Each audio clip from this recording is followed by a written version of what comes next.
It is the resistance report for February 1st, 2017. Good evening. Heading tonight's discussion.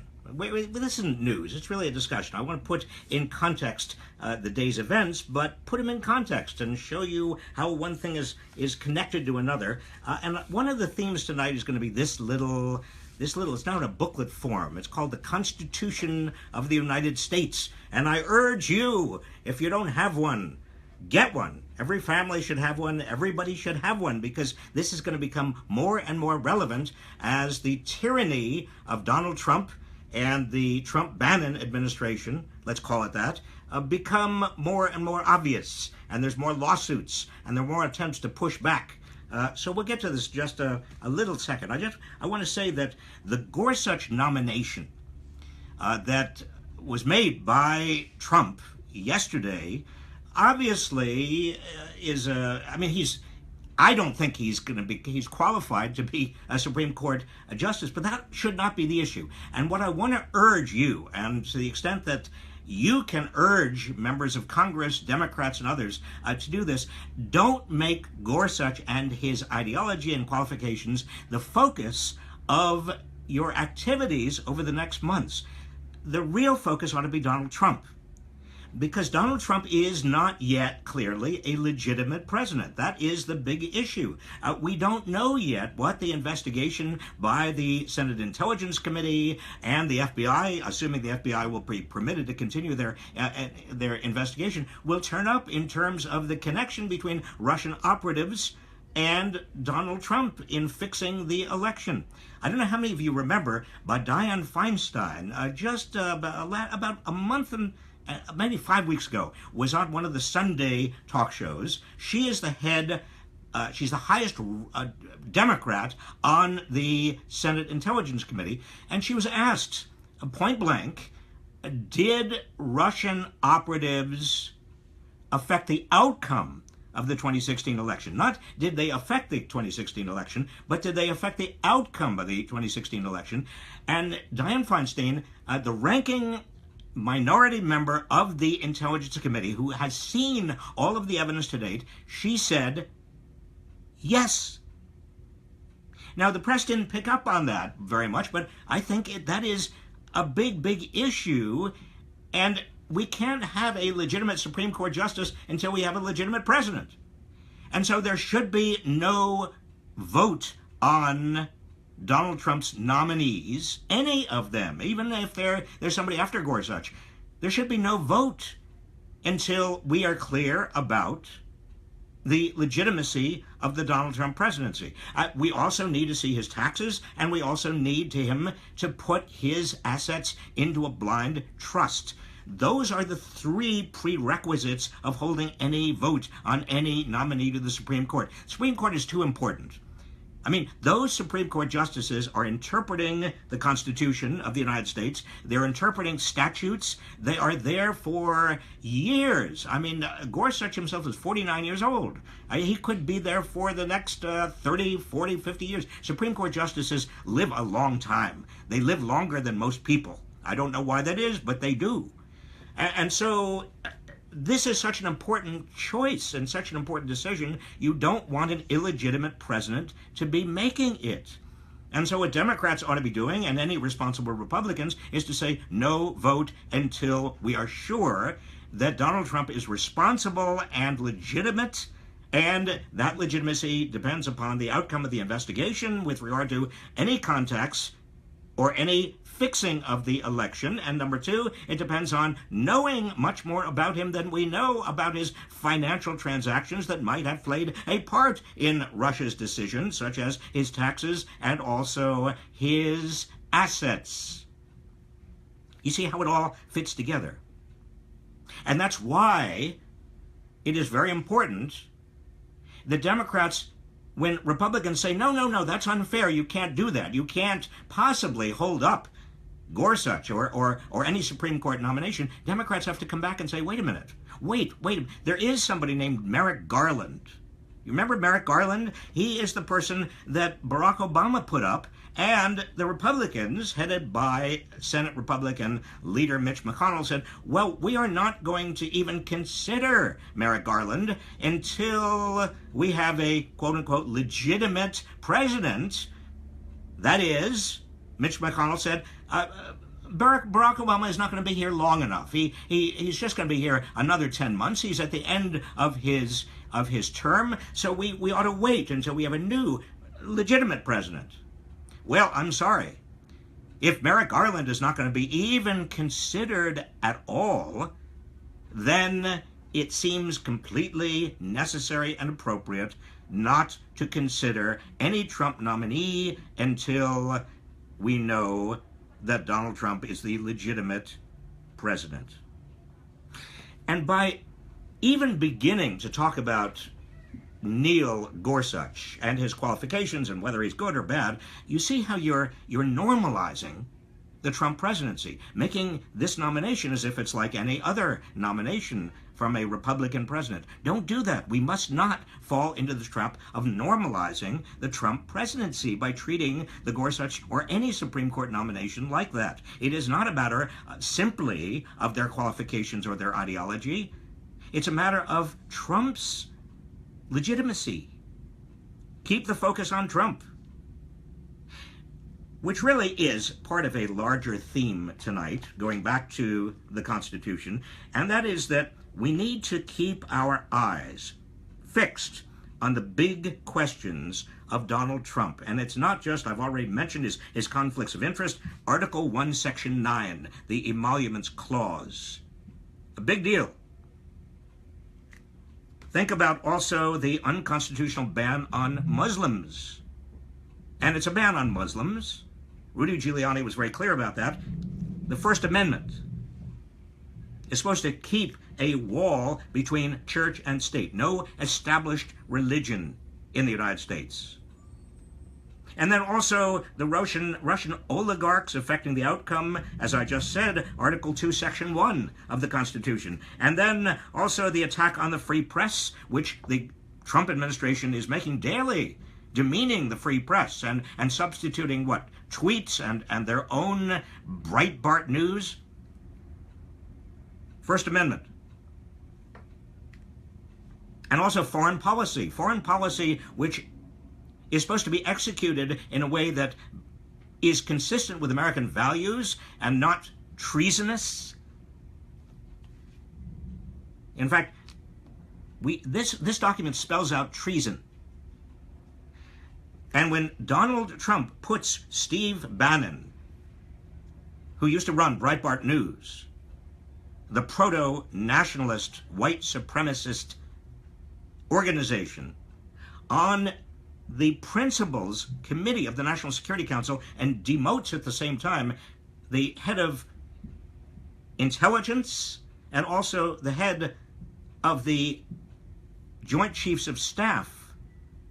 Well, that also gets us into this issue of what is behavior that is defined as treason. Keep your eyes on the big questions. Yeah, Trump is a master at deflecting, at getting our attention on what? On his daily tweets. Focus on what's most important. I also, today, I want to provide kudos. If we're talking about the Constitution, the responsibility of Republicans as well as Democrats to stand up in favor of people who are qualified and against people who are not qualified to hold high federal offices in the cabinet, I want to do a shout out to two Republican senators who had the guts today, the courage today to speak out against the worst of the worst. I mean, Betsy DeVos, by the way, for Education Secretary, she knows nothing about education. She's never been in a public school. She doesn't have a public school education. She has no expertise at all. All she has is a lot of money. And she has sort of this idea, this fixated idea that you want taxpayer money to go into private schools, including religious schools. By the way, hello, First Amendment. No established religion, Betsy DeVos. Well, we've got two Republican members of the Senate who today said no, they're not going to vote for Betsy DeVos. And so a shout out to Susan Collins of Maine, Republican, and also to Republican Lisa Murkowski of Alaska. You might call their offices and say how much you appreciate what they did today, putting the United States ahead of their party. I wish more Republicans would do that. Finally, let me just say that we are seeing a major pushback, and it is occurring all over America in the resistance, and it is affecting members of Congress, it's affecting the media, it's affecting the courts. We're seeing more and more in the courts. It's even a pushback among federal civil servants. More and more federal civil servants are actually finding ways of guarding information and the truth, and also expressing their distress about encroachments on, which is just to say, we are having an effect. Now, many of you, I know you're petrified, you're scared, you're anxious. I understand those feelings. I am scared and anxious as well. But the good news is that in our system, we have a certain resilience, particularly when it comes to basic constitutional issues. And that resilience means that all of us, the courts system, Democrats and Republicans in Congress, to the extent that they do have the courage, also the media and the federal civil servants and everyone else involved, really has a major role to play. Now, some of you wrote in questions, and I asked you tonight to write in questions because just as an experiment, I thought I'd take some of your questions. I haven't seen them beforehand, so please, the first question comes from Carlene Brown Betchen. Carlene, you say, I'm organizing with other resistors, making lots of calls, emailing and posting and protesting. Nothing feels like it's having an impact. What should be the priority? Carlene, right now, the priority ought to be getting to your members of Congress with regard to both making sure they are not going to allow, even proceed with a vote on anything resembling a Supreme Court nominee until Trump is legitimate, and also letting your feelings be known about all of these Trump nominees for the cabinet. Now, I know it's hard to get through to the members of Congress, and a lot of the lines are jammed, which is good. Keep up. Don't stop calling. That's very, very important. The other thing I would urge, you get together with other people in a group, a resistance group. Some people are calling them indivisible groups, and you actually plan some strategy. You plan about getting the facts and how you're going to organize for the midterm elections, and how you're going to get together with sister districts in purple states and purple districts, and how you're going to make your state and your legislature in your state better. A lot of things to be done, but don't forget to organize and mobilize. Next question. That was a long answer to a simple question. All right, this is our friend Jobin Gill. How do executive orders actually work? Are they the same thing as law? Gentlemen, executive orders do have the full force of law. They are supposed to be confined to questions of actually how a law or a regulation is effectively enforced. They are not supposed to be legislation in and of themselves. In fact, the Constitution, makes it very clear that the legislative function belongs with Congress. What the executive is supposed to do is execute the laws. So executive orders are helpful, supposedly, to the executive in determining how the laws are going to be executed. If those executive orders start replacing real laws that the Constitution gives to Congress, then we've got a constitutional crisis. And it looks to me as if Donald Trump is coming very, very close to that line. Next question. This is from Betsy Scharf Nelson. How can we encourage moderate Republicans to vote their conscience and not by party line only? We do see today, Betsy, with Susan Collins and Lisa Murkowski, we have some moderate Republicans. Some would say they're conservative Republicans, but they are voting their conscience. The way to encourage more to do that is to encourage them. Particularly if you are in Maine or you are in Alaska, make sure you call and you write and you commend them. It takes a huge amount of courage. Believe me, I have been there. I know that. To stand up against your party and to say you're voting in a way that your party and the head of your entire caucus in the Senate Majority Leader, Mitch McConnell, doesn't want, takes real backbone. That's why we all have to support that kind of backbone, whether it's Democrats or Republicans. And then finally, Dennis Frank, do you support the nuclear? Oh, we have a couple more. Dennis Frank asks, do you support the nuclear option? Dennis, the nuclear option is, for those of you who don't know, a rules change. Republicans could, by a majority vote, change the rules of the Senate, and they could decide that instead of a 60 votes necessary to overcome a filibuster for a Supreme Court nomination, they could just choose 51 votes.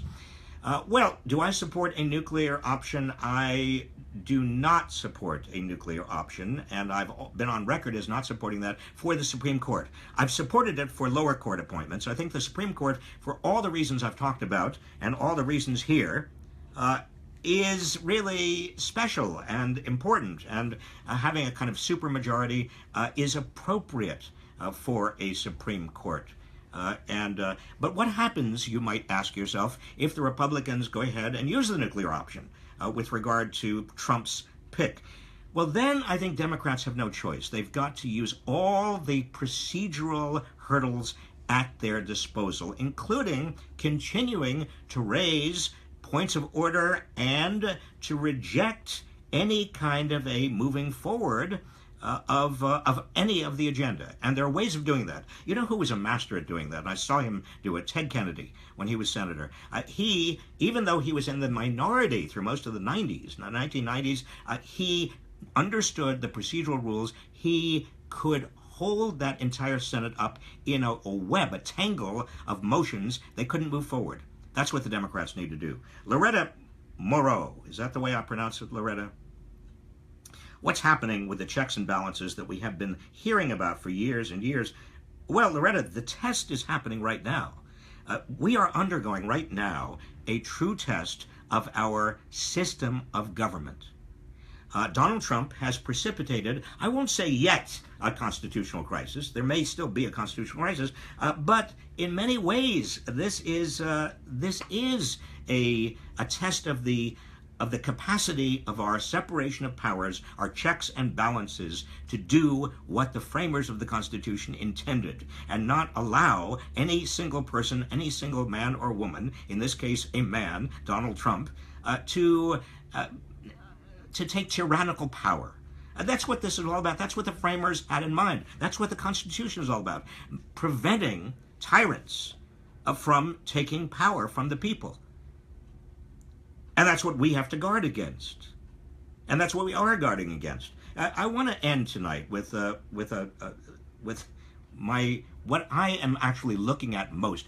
This is the 25th Amendment to the Constitution. I'm going to read from Section 4. Are you ready for a little reading? A little reading tonight, Section 4 of the 25th Amendment. And I'm quoting now. Whenever the Vice President and a majority of either the principal officers of the executive departments or of such other body as Congress may by law provide, whenever they transmit to the President pro tempore of the Senate, that means essentially the Vice President, and the Speaker of the House of Representatives, their written declaration that the President is unable to discharge the powers and duties of his office, the Vice President shall immediately assume the powers and duties of the office as acting President. And Congress, if it comes back again, shall decide the issue by 2/3 vote of both houses. And if 2/3 vote of both houses feel that the President is incompetent, that is the end of that presidency. I just want you to keep that in mind, because it's not only impeachment that we have going for us, possibly. It is also the 25th Amendment. So all of you, run out, get the Constitution, and I will talk with you tomorrow.